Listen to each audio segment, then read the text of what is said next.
Dalam surat Al-Qasas Allah berfirman, "Qul ara'aytum in ja'alallahu 'alaikum nahara sarmadan ila yaumil qiyamah man ilahun ghairullah ya'tikum bil-laili taskunu fihi afala tubsirun." Hal seperti ini pernah enggak terbayang sama kita kalau seandainya Allah menjadikan siang sepanjang hari? Di kawasan mana ada siang sepanjang hari? Saya belum pernah merasakan siang sepanjang hari. 2019 saya dapat short course di Inggris, jalan ke Scotland. Salat maghrib di Scotland itu musim panas sama itu jam 11 malam maghrib ya. Isya mau pulang nih, dibilang jangan pulang dulu karena Isya 15 menit lagi sudah Isya. Terkejut saya. Isyanya jam 11:30. Salat Isya jam 2 sudah subuh. Baru terbayang ayatnya. Ya Allah ya Tuhanku, betul ron bukan. Bagaimana kalau seandainya Allah menjadikan malam sepanjang hari ataupun siang sepanjang hari? Tapi Allah tidak menjadikan seperti itu. Dijadikannya siang, dijadikannya malam. Malam kita untuk istirahat. Siang kita untuk bekerja. Maka sungguh nikmat orang-orang yang tinggal di kawasan Khatulistiwa. Stabil dia kehidupannya.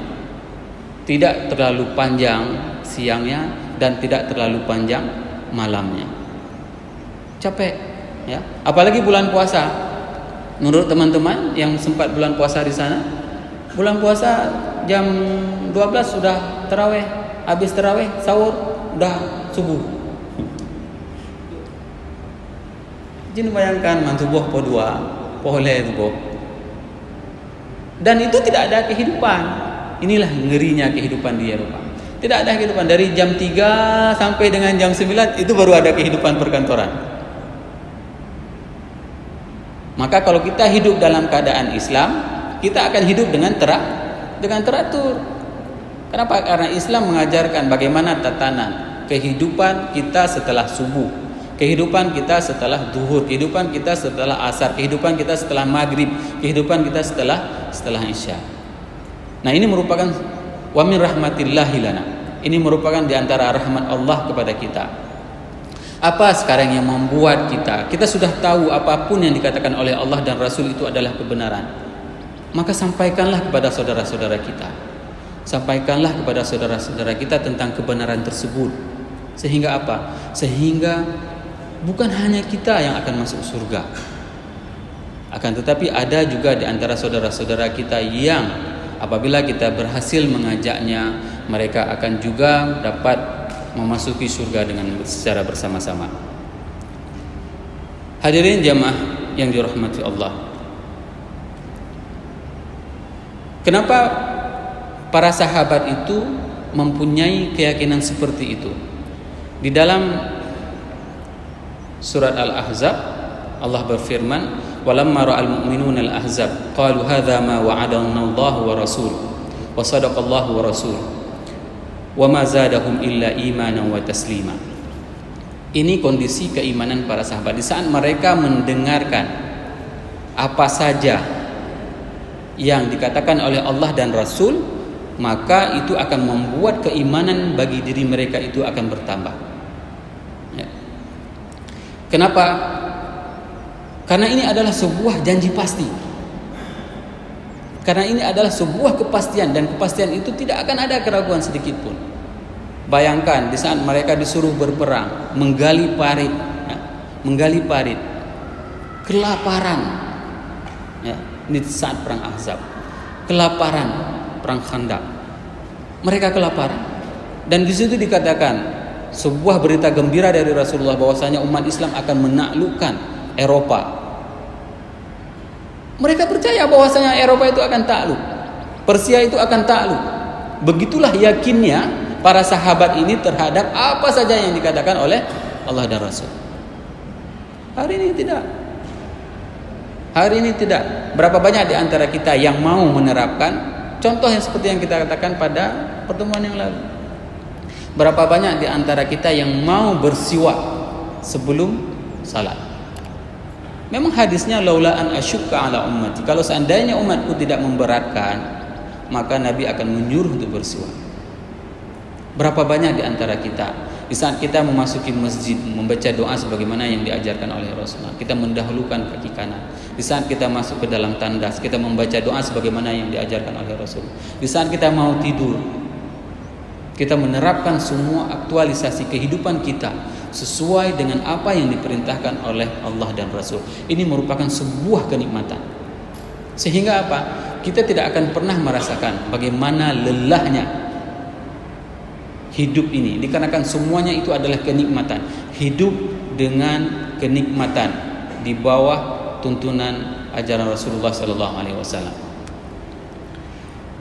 Tanda yang ke-14 yaitu mengecat rambut dengan cat hitam. Ini ternyata merupakan salah satu tanda kiamat kecil. Ya. Hari ini berapa banyak di antara orang-orang yang mempunyai uban malu, baik itu di rambut maupun di jenggot, mereka semir namanya, biar nampak gagah, biar nampak ganteng. Padahal itu apa? Hadis Rasul sendiri yang mengatakan bahwasanya setiap uban itu akan menjadi kesaksian nanti di hari akhirat dan tidak akan dibakar oleh api neraka. Tapi jangan dicat putih. Nah, itu beda lagi nanti hukumnya. Ada juga model nanti orang sedikit putih nanti dicat semua putih. Nah, di sini hadis Ibnu Abbas radhiyallahu anhuma, anna Nabi sallallahu alaihi wasallam qala sayakunu fi akhir zaman qaumun yakhdabuna bis-sawad kahawasilil hamam la yurihuna raihatul jannah. Nanti di akhir zaman, ya, di akhir zaman nanti ada orang-orang yang menghitamkan rambutnya dan jenggotnya seperti burung merpati, dan mereka la yurihuna raihatul jannah, dan mereka tidak akan pernah mencium bau surga. Ini yang kasih tahu ini Rasul, pasti, ya, bukan PHP, pasti ini. Kalau seandainya yang kasih tahu itu, misalnya ada pengumuman bahwasanya sertifikasi tidak keluar bulan ini, merasa sedih semua kan? Uang gaji 13 nggak keluar, merasa sedih. Nyo yang pegah hai temung surga, nyo yang pegah hai temung combe surga nyo Nabi. Siapa yang bilang? Yang bilang ini adalah Rasulullah sallallahu alaihi wasallam. Bagaimana rasanya hati kita di saat itu disampaikan oleh Rasulullah sallallahu alaihi wasallam bahwasanya kita tidak akan pernah mencium bau surga apabila kita mengecat rambut dengan warna hitam. Hal yang paling menarik, Abu Quhafah itu adalah ayahnya Abu Bakar. Beliau itu adalah orang yang sudah tua, semua sudah putih, dan kebiasaan orang Arab. Orang Arab itu semuanya putih dia.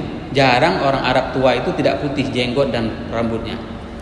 Nah, pada saat Abu Quhafah masuk Islam setelah Futuhul Makkah, maka Abu Quhafah ingin didatangkan oleh Abu Bakar bertemu dengan Rasulullah. Maka Rasul min adab, ya, dari adab Rasulullah sallallahu alaihi wasallam, Rasul meminta kepada Abu Bakar, wahai Abu Bakar, biar aku saja yang mendatangi Abu Quhafah, ayahmu.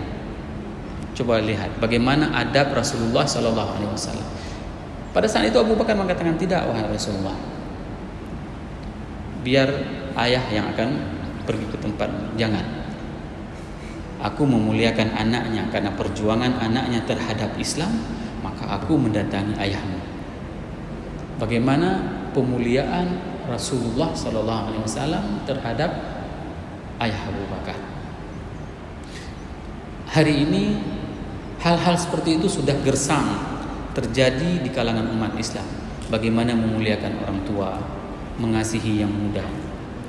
Nah, pada saat itu dalam sebuah riwayat Abu Bakar mengatakan bahwasanya Rasulullah itu hanya mempunyai uban 17 biji di rambut dan di jenggot. Dan ini mukhalif lil adah, kata Abu Bakar. Karena apa? Kebiasaan orang-orang Arab, mereka itu ubannya itu penuh Akan tetapi Rasulullah Shallallahu Alaihi Wasallam itu beruban hanya 17 biji. Itu pun kenapa? Karena Hud, karena surat Hud beserta ikhwat, beserta saudara-saudaranya.